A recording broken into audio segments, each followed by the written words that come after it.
عزیر علیہ السلام انبیاء کرام کی جماعت میں ایک کریم اور عظیم نبی تھے۔ اللہ تعالیٰ نے انہیں ایک بستی کی طرف چلنے کا حکم دیا۔ وہاں پہنچے تو بستی ویران تھی، بے آباد تھی۔ اب یہ حیران ہوئے کہ مجھے یہاں کس لیے بھیجا گیا۔ ایسے میں خیال آیا اللہ تعالیٰ اس مردہ بستی کو کیسے زندہ فرمائیں گے۔ یہ خیال تعجب کے طور پر تھا۔ اللہ تعالیٰ سورۃ البقرہ آیت 259 میں فرماتے ہیں، أو كالذي مر على قرية وهي خاوية على عروشها قال أنى يحيي هذه الله بعد موتها فأماته الله 100 عام ثم بعثه قال كم لبثت قال لبثت يوما أو بعض يوم قال بل لبثت 100 عام فانظر إلى طعامك وشرابك لم يتسنه وانظر إلى حمارك ولنجعلك آية للناس وانظر إلى العظام كيف ننشزها ثم نكسوها لحما فلما تبين له قال أعلم أن الله على كل شيء قدير۔ یا اس شخص کی مانند کہ جس کا گزر اس بستی پر ہوا جو چھت کے بل اوندھی پڑی ہوئی تھی۔ وہ کہنے لگا کہ اس کی موت کے بعد اللہ تعالیٰ اسے کیسے زندہ کرے گا، تو اللہ تعالیٰ نے اسے بھی موت دے دی 100 سال کے لیے۔ پھر اسے اٹھایا، پوچھا تجھ پر کتنی مدت گزری؟ کہنے لگا 1 دن یا دن کا کچھ حصہ۔ اللہ تعالیٰ نے فرمایا تو 100 سال تک ٹھہرا رہا۔ پھر اب تو اپنے کھانے پینے کو دیکھ کہ یہ بالکل خراب نہیں ہوا، اور اپنے گدھے کو بھی دیکھ، ہم تجھے لوگوں کے لیے ایک نشانی بنا رہے ہیں۔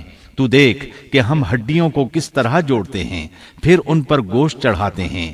جب یہ سب ظاہر ہو چکا تو کہنے لگا میں جانتا ہوں اللہ تعالیٰ ہر چیز پر قادر ہے۔ اللہ تعالیٰ نے نیند کی حالت میں عزیر علیہ السلام کی روح قبض کی تھی، اس لیے انہوں نے جواب دیتے وقت سمجھا کہ شاید وہ سو رہے ہیں۔ انہیں یہ احساس بھی نہ ہوا کہ میں تو اتنا عرصہ مردہ رہا ہوں۔ جب وہ سوئے تھے تو صبح کا وقت تھا، جب دوبارہ زندگی ملی تو عصر کے وقت آنکھ کھلی۔ اسی لیے اللہ تعالیٰ کے سوال کے جواب میں انہوں نے کہا میں 1 دن یا دن کا کچھ حصہ سویا رہا ہوں گا۔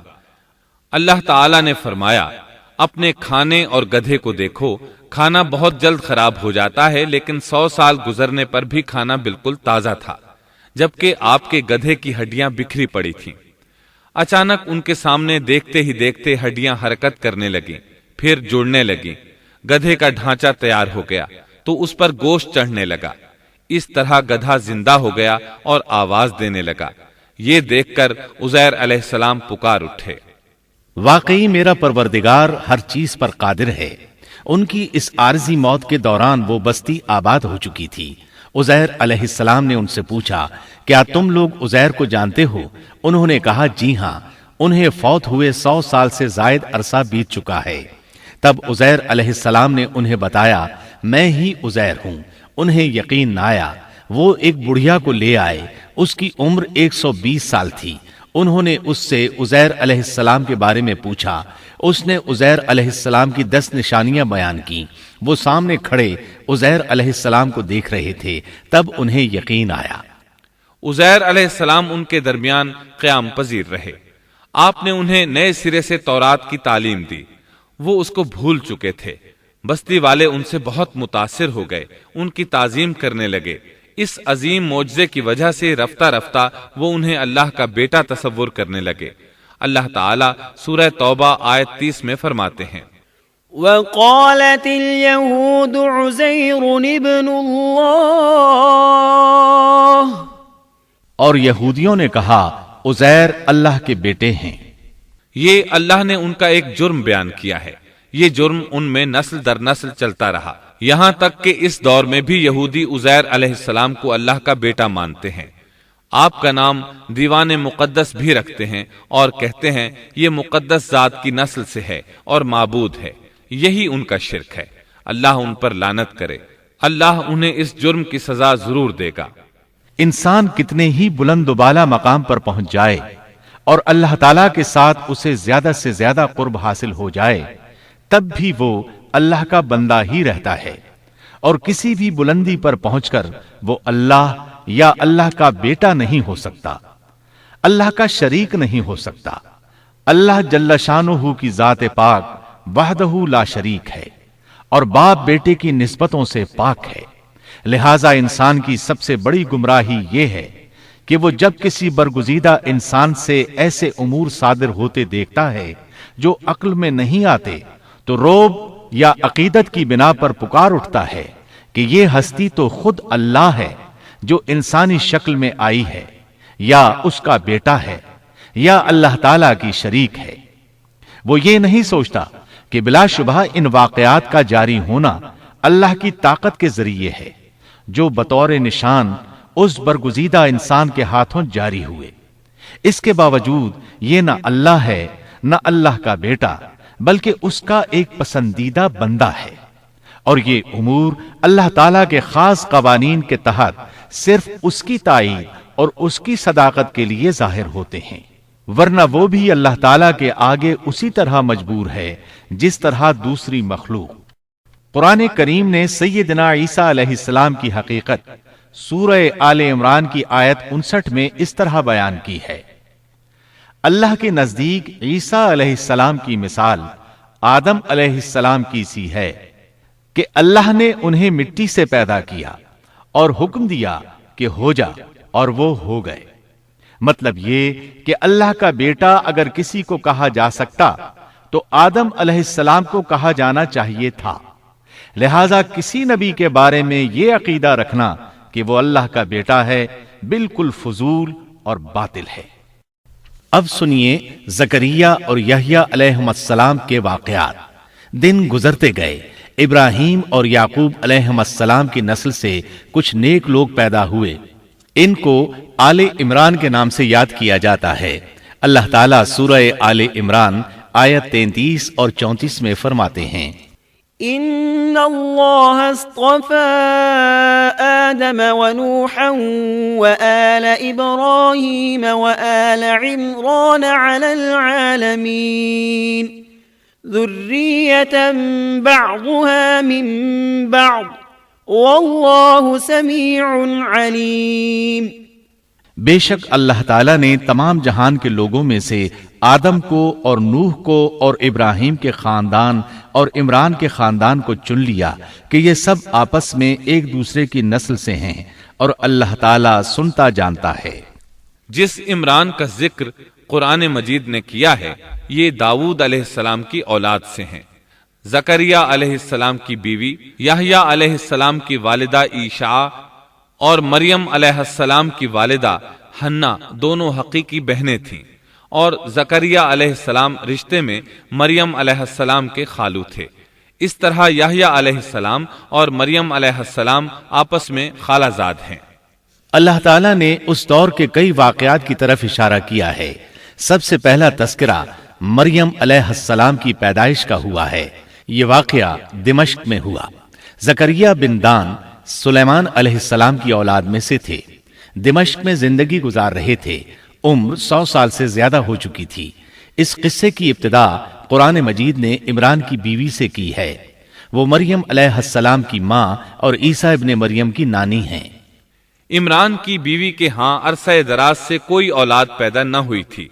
ایک دن انہوں نے ایک چڑیا کو دیکھا، وہ اپنے بچوں کو خوراک کھلا رہی تھی۔ یہ دیکھ کر انہیں شدت سے اولاد کی خواہش محسوس ہوئی۔ انہوں نے اللہ سے دعا کی، اللہ نے ان کی دعا کو قبول فرمایا۔ چنانچہ جب بچے کی ولادت کا وقت قریب آیا تو انہوں نے ایک نذر مانی۔ سورہ آل عمران آیت 35 میں اللہ تعالیٰ فرماتے ہیں: اذ قالت امرأة عمران رب انی نذرت لك ما في بطنی محررا فتقبل منی انك انت السمیع العلیم۔ جب عمران کی بیوی نے کہا، اے میرے رب، میرے پیٹ میں جو کچھ ہے اسے میں نے تیرے نام آزاد کرنے کی نذر مانی ہے، تو میری طرف سے قبول فرما، یقیناً تو خوب سننے والا اور پوری طرح جاننے والا ہے۔ انہوں نے اللہ تعالیٰ سے اولاد کی دعا کی۔ اللہ تعالیٰ کے حکم سے جب انہیں بچہ پیدا ہونے کی امید ہوئی تو انہوں نے نذر مان لی کہ جس بچے کو جنم دوں گی اسے اللہ کے لیے آزاد چھوڑ دوں گی تاکہ وہ بیت المقدس کی خدمت کرے۔ زکریہ علیہ السلام اور آل عمران بیت المقدس کی طرف نقل مکانی کر چکے تھے۔ بیت المقدس یہودیوں کی عبادت گاہ تھی۔ یہ ان کا طریقہ تھا کہ اپنی اولاد کے بارے میں بیت المقدس کا خادم بنانے کی نذر مانا کرتے تھے۔ بچہ پیدا ہوتا تو علماء کے سپرد کر دیتے، وہ اسے تورات پڑھاتے تاکہ وہ عبادت کرنے والا بن جائے، بیت المقدس کی خدمت کرے۔ لیکن ان کے ہاں بچی پیدا ہوئی۔ بچیوں کو تو خدمت کے لیے وقف نہیں کیا جاتا تھا۔ سورہ آل عمران آیت 36 میں ہے، فلما وضعتها قالت رب إني وضعتها أنثى والله أعلم بما وضعت وليس الذكر كالأنثى وإني سميتها مريم وإني أعيذها بك وذريتها من الشيطان الرجيم۔ جب بچی پیدا ہوئی تو کہنے لگیں، پروردگار میرے ہاں تو لڑکی ہوئی ہے، اللہ تعالیٰ کو خوب معلوم ہے کہ کیا اولاد ہوئی ہے، اور لڑکا لڑکی جیسا نہیں، میں نے اس کا نام مریم رکھا ہے، میں اسے اور اس کی اولاد کو شیطان مردود سے تیری پناہ میں دیتی ہوں۔ عمران کی بیوی حیرت میں پڑ گئیں کہ انہوں نے تو نذر مان رکھی ہے اور اب لڑکی کو تو بیت المقدس کی خدمت کے لیے وقف نہیں کیا جا سکتا۔ ان کے خاوند عمران بیت المقدس کے عابدوں میں سے تھے۔ بیوی نے ان سے مشورہ کیا، طے ہوا کہ بچی کو ہی خدمت کے لیے وقف کر دیا جائے۔ عمران کی بیوی بچی کو بیت المقدس میں لے آئیں۔ جس بچے کو وقف کرنا ہوتا تھا اس کی کفالت کوئی عالم کرتا تھا۔ عابدوں میں اس وقت یہ جھگڑا پیدا ہوا کہ اس بچی کی کفالت کون کرے گا۔ اس کے لیے آخر یہ طریقہ طے کیا گیا کہ وہ سب اپنا اپنا قلم پانی میں پھینکیں گے، جس کے قلم پر کچھ ظاہر ہو وہ اس کا کفیل بن جائے گا۔ چنانچہ سب نے اپنے قلم پھینک دیے، وہ پانی کے بہاؤ کے ساتھ بہنے لگے، جبکہ زکریا علیہ السلام کا قلم پانی کے بہاؤ کی مخالف سمت بہنے لگا۔ اللہ تعالیٰ سورہ آل عمران آیت 44 میں فرماتے ہیں، وما كنت لديهم إذ يلقون أقلامهم أيهم يكفل مريم وما كنت لديهم إذ يختصمون۔ تو ان کے پاس نہ تھا جبکہ وہ اپنے قلم ڈال رہے تھے کہ مریم کو ان میں سے کون پالے گا، اور نہ تو ان کے جھگڑے کے وقت ان کے پاس تھا۔ اس طرح زکریا علیہ السلام کفیل قرار پائے۔ مریم علیہ السلام نے بہت اچھی پرورش پائی، وہ بہت تیزی سے پروان چڑھی۔ آپ کا جسم مضبوط اور خوبصورت تھا، بہت نیک اور عبادت گزار تھی، عورتوں میں سب سے زیادہ سچ بولنے والی تھیں۔ اللہ تعالیٰ نے انہیں اپنی کرامات سے نواز رکھا تھا۔ اللہ تعالیٰ سورہ آل عمران آیت 37 میں فرماتے ہیں، كلما دخل عليها زكريا المحراب وجد عندها رزقا قال يا مريم أنى لك هذا قالت هو من عند الله إن الله يرزق من يشاء بغير حساب۔ جب کبھی زکریا ان کے کمرے میں جاتے ان کے پاس روزی رکھی پاتے، وہ پوچھتے اے مریم تیرے پاس یہ روزی کہاں سے آئی؟ وہ جواب دیتی کہ یہ اللہ کے پاس سے ہے، بے شک اللہ تعالیٰ جسے چاہے بے حساب رزق دیتا ہے۔ زکریا علیہ السلام کو جب کہیں جانا ہوتا وہ مریم علیہ السلام کے کمرے کا دروازہ بند کر کے جاتے تھے۔ جب واپس آتے تو اس کے پاس رزق رکھا پاتے اور وہاں غیر موسمی پھل ہوتے۔ بہت تعجب کرتے۔ مریم علیہ السلام انہیں بتاتی یہ پھل اللہ تعالیٰ نے آسمان سے نازل کیے ہیں۔ اللہ تعالیٰ سورۃ المائدہ آیت 75 میں فرماتے ہیں، وَأُمُّهُ صِدِّيقَةٌ، اور عیسیٰ کی والدہ ایک راست باز عورت تھیں، اسی لیے ان کے ہاتھ پر بہت سی کرامات ظاہر ہو رہی تھی۔ ان کی فضیلت سورہ آل عمران آیت 42 میں ان الفاظ میں آئی ہے، وَإِذْ قَالَتِ الْمَلَائِكَةُ يَا مَرْيَمُ إِنَّ اللَّهَ اصْطَفَاكِ وَطَهَّرَكِ وَاصْطَفَاكِ عَلَى نِسَاءِ العالمين. اور جب فرشتوں نے کہا اے مریم اللہ تعالیٰ نے تجھے برگزیدہ کر لیا اور تجھے پاک کر دیا اور سارے جہان کی عورتوں میں سے تیرا انتخاب کر لیا. سورۃ المائدہ آیت 75 میں ہے ما المسيح ابن مريم إلا رسول قد خلت من قبله الرسل وأمه صديقة. مسیح ابن مریم پیغمبر ہونے کے سوا اور کچھ بھی نہیں، اس سے پہلے بھی بہت سے پیغمبر ہو چکے ہیں، اس کی والدہ ایک راست باز عورت تھیں.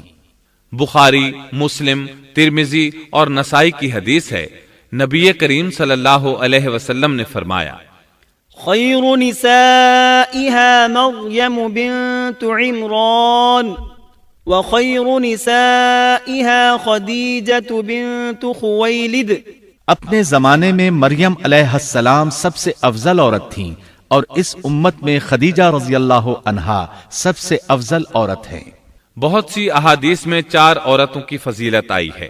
نبی صلی اللہ علیہ وسلم نے فرمایا سارے جہان کی عورتوں میں سے 4 عورتیں افضل ہیں، مریم بنت عمران، فرعون کی بیوی آسیہ، خدیجہ بنت خویلد اور فاطمہ بنت محمد رضی اللہ عنہن. پس ثابت ہوا کہ مریم علیہ السلام کو اللہ تعالیٰ نے بہت فضیلت عطا فرمائی تھی. زکریا علیہ السلام نے ان کی فضیلت دیکھی تو ان کے دل میں بھی اولاد کی خواہش پیدا ہوئی. وہ اس وقت تک بے اولاد تھے، عمر 100 سال سے زائد تھی، بیوی 90 سال کی تھی. اولاد کی شدید تمنا کے باعث انہوں نے اللہ سے دعا مانگی. سورہ مریم آیات 1 تا 6 میں ہے. كاف ها يا عين صاد ذكر رحمة ربك عبده زكريا إذ نادى ربه نداء خفيا قال رب إني وهن العظم مني واشتعل الرأس شيبا ولم أكن بدعائك رب شقيا وإني خفت الموالي من ورائي وكانت امرأتي عاقرا فهب لي من لدنك وليا يرثني ويرث من آل يعقوب واجعله رب رضيا.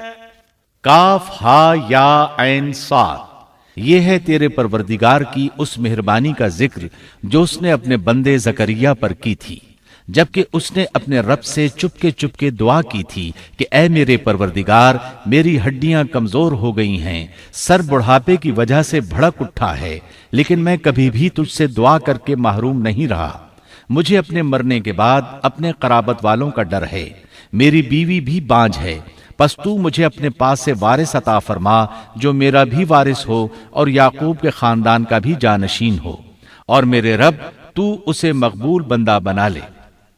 زکریا علیہ السلام اپنے دور میں اکیلے ہی نبی تھے، ان کے ورثاء اور رشتہ داروں میں کوئی قابل آدمی نہیں تھا، اس لیے انہوں نے یہ دعا کی.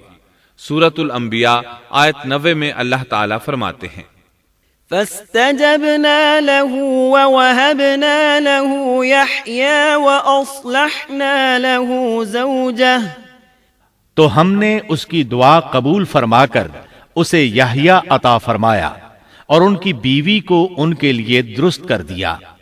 مطلب یہ کہ ان کا بانجھ پن دور کر دیا. پھر اللہ نے انہیں خوشخبری سنائی. يا زكريا إنا نبشرك بغلام اسمه يحيى لم نجعل له من قبل سميا. اے زکریا ہم تجھے ایک بچے کی خوشخبری دیتے ہیں جس کا نام یحییٰ ہے، ہم نے اس سے پہلے اس کا ہم نام کسی کو نہیں کیا. زکریا علیہ السلام یہ سن کر خوش بھی ہوئے اور حیران بھی. کہنے لگے قال رب أنا يكون لي غلام وكانت امرأتي عاقرا وقد بلغت من الكبر عتيا. اے میرے پروردگار میرے ہاں لڑکا کیسے ہوگا، میری بیوی بانجھ اور میں خود بڑھاپے کی انتہا کو پہنچ چکا ہوں. اللہ نے جواب میں فرمایا، قال كذلك قال ربك هو علي هين وقد خلقتك من قبل ولم تك شيئا۔ ارشاد ہوا کہ وعدہ اسی طرح ہو چکا، تیرے رب نے فرما دیا ہے کہ مجھ پر یہ بالکل آسان ہے، اور میں اس سے پہلے تجھے بھی پیدا کر چکا ہوں، حالانکہ تو کچھ بھی نہ تھا۔ اس پر زکریا علیہ السلام نے عرض کی، قال رب اجعل لي آیہ، کہنے لگے میرے پروردگار میرے لیے کوئی علامت مقرر فرما دے۔ یعنی زکریا علیہ السلام نے عرض کی، میرے رب کوئی نشانی مقرر فرما دیجئے کہ میرے ہاں بچہ پیدا ہونے والا ہے، جس سے میں سمجھ جاؤں کہ یہ بچہ بنی اسرائیل پر ظاہر ہوگا، تاکہ بنی اسرائیل کو بھی اس کی فضیلت اور اہمیت کا علم ہو جائے۔ تب اللہ تعالی نے فرمایا، قال آیتک الا تکلم الناس 3 لیال سویا، ارشاد ہوا کہ تیرے لیے علامت یہ ہے کہ تو بھلا چنگا ہونے کے باوجود 3 راتوں تک کسی شخص سے بول نہیں سکے گا۔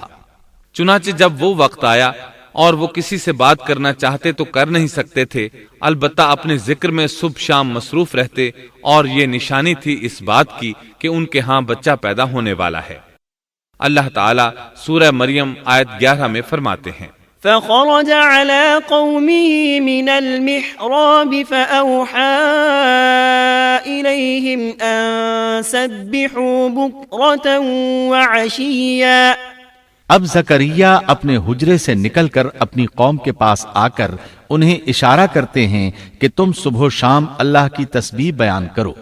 اللہ تعالیٰ سورہ آل عمران آیت 39 میں فرماتے ہیں، فنادته الملائكة وهو قائم يصلي في المحراب أن الله يبشرك بيحيى مصدقا بكلمة من الله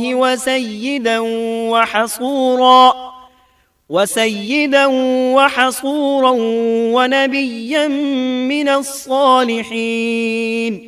بس فرشتوں نے اسے آواز دی جبکہ وہ حجرے میں کھڑے نماز پڑھ رہے تھے کہ اللہ تعالیٰ تجھے یحییٰ کی یقینی خوشخبری دیتا ہے، جو اللہ تعالیٰ کے کلمے کی تصدیق کرنے والا سردار، ضابط نفس اور نبی ہے نیک لوگوں میں سے۔ انسان کتنے ہی بلند و بالا مقام پر پہنچ جائے اور اللہ تعالیٰ کے ساتھ اسے زیادہ سے زیادہ قرب حاصل ہو جائے، تب بھی وہ اللہ کا بندہ ہی رہتا ہے، اور کسی بھی بلندی پر پہنچ کر وہ اللہ یا اللہ کا بیٹا نہیں ہو سکتا، اللہ کا شریک نہیں ہو سکتا۔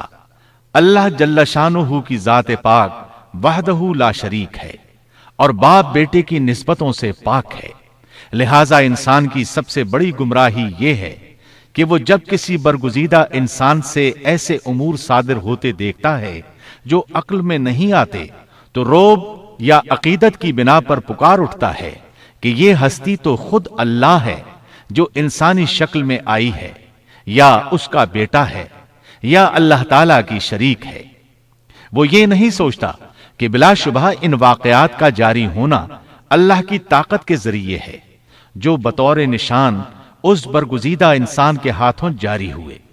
اس کے باوجود یہ نہ اللہ ہے نہ اللہ کا بیٹا، بلکہ اس کا ایک پسندیدہ بندہ ہے، اور یہ امور اللہ تعالیٰ کے خاص قوانین کے تحت صرف اس کی تائید اور اس کی صداقت کے لیے ظاہر ہوتے ہیں، ورنہ وہ بھی اللہ تعالیٰ کے آگے اسی طرح مجبور ہے جس طرح دوسری مخلوق۔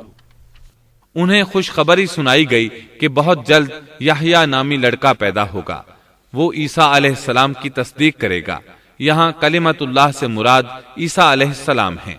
اس طرح زکریا علیہ السلام کے ہاں چاند جیسا بیٹا پیدا ہو گیا۔ یہ جو ہی بڑے ہوئے، ان کے پاس اللہ تعالیٰ کا پہلا حکم پہنچا، یا یحییٰ خذ الکتاب بقوة وآتیناہ الحکم صبیا۔ اے یحییٰ میری کتاب کو مضبوطی سے تھام لے، اور ہم نے اسے لڑکپن ہی میں دانائی عطا فرما دی۔ اللہ تعالیٰ نے آپ کو نو عمری ہی میں حکمت اور دانائی عطا فرما دی۔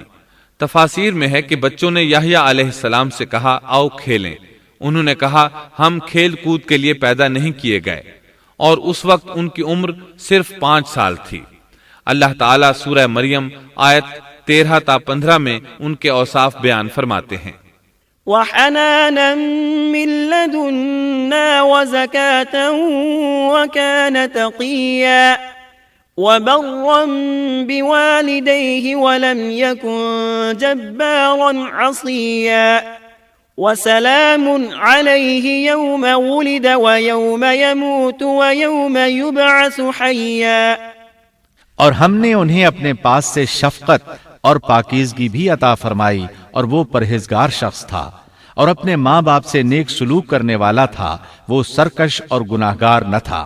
اس پر سلام ہے جس دن وہ پیدا ہوا اور جس دن وہ فوت ہوا اور جس دن وہ زندہ کر کے اٹھایا جائے گا۔ مورخین لکھتے ہیں کہ یحییٰ علیہ السلام کی پیدائش کے صرف 6 ماہ بعد عیسیٰ ابن مریم علیہ السلام پیدا ہوئے، یعنی زکریا علیہ السلام کی دعا کے 6 ماہ بعد مریم علیہ السلام کی طرف بھی اللہ تعالیٰ نے وحی بھیجی تاکہ اللہ تعالیٰ انہیں عیسیٰ علیہ السلام جیسا لخت جگر عطا کریں۔ گویا یحییٰ علیہ السلام عیسیٰ علیہ السلام سے 6 ماہ بڑے تھے۔ یحییٰ علیہ السلام بڑے ہوئے تو اپنے والد زکریا علیہ السلام کے ساتھ بنی اسرائیل کو اللہ کی طرف دعوت دینے لگے۔ اس وقت ایک ظالم شخص ان پر حکمران تھا۔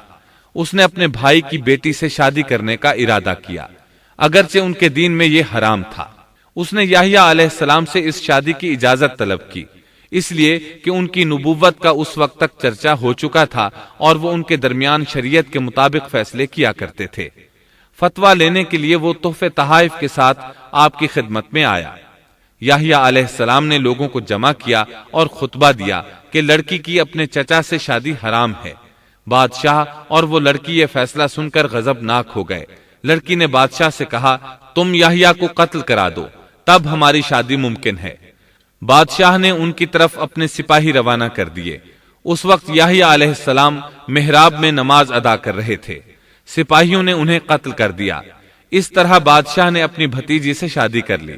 اس کے بعد انہوں نے آپ کے والد زکریا علیہ السلام کو بھی قتل کر دیا۔ اس طرح اس دور کے 2 نبی قتل کر دیے گئے۔ عیسیٰ علیہ السلام باقی رہ گئے۔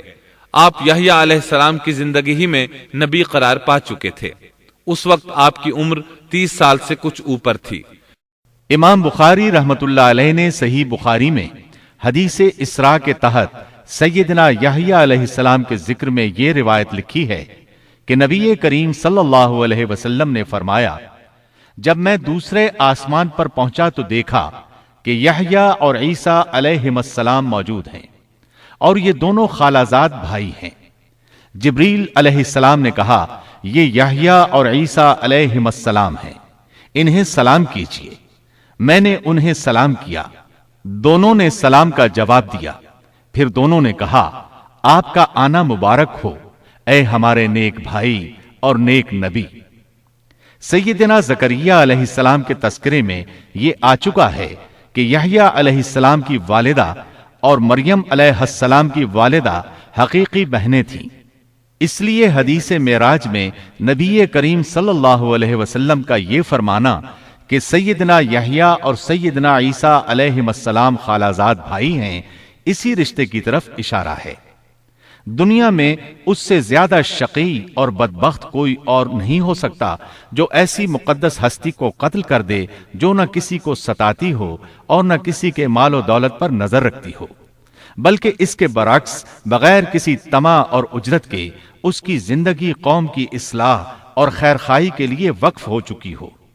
چنانچہ نبی کریم صلی اللہ علیہ وسلم نے اسی بنا پر سیدنا ابو عبیدہ رضی اللہ عنہ کے اس سوال پر کہ قیامت میں سب سے زیادہ عذاب کا مستحق کون ہوگا یہ فرمایا تھا، وہ شخص جو کسی نبی کو یا ایسے شخص کو قتل کرے جو بھلائی کا حکم کرتا ہو اور برائی سے باز رکھتا ہو۔